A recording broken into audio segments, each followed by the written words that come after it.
দুপুরবেলা কাঠফাটা রোদের মধ্যে সৌভিকের হঠাৎ খেয়াল হয়েছে ও মুভি দেখতে যাবে। ভালো কথা। তো মুভিটা কিন্তু ওর চয়েসেই দেখতে হবে, এই শর্তটা ছিল।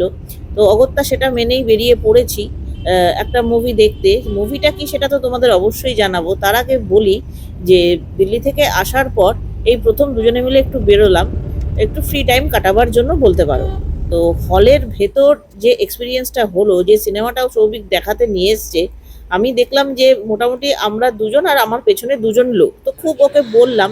কিন্তু কিছুক্ষণ বাদে দেখলাম আস্তে আস্তে সিনেমা হল কিন্তু পুরোটাই হাউসফুল। এবং হাউসফুল যে এই মুভিটা হতে পারে সেটা আমার কোনো ধারণা ছিল না। ইনফ্যাক্ট আমি রাজিই হইনি সিনেমাটার নাম শুনে এটা দেখার জন্য। তো যাই হোক, তো সিনেমাটা কি সেটা তোমাদের এক্ষুনি দেখাচ্ছি। তবে মুভিটা দেখতে দেখতে একটা কথাই মনে হয়েছে, এতদিন বাদে অনস্ক্রিন শর্মিলা ঠাকুরকে দেখে কিন্তু বেশ ভালো লাগলো, এবং ভিড়টাও ওনার জন্য।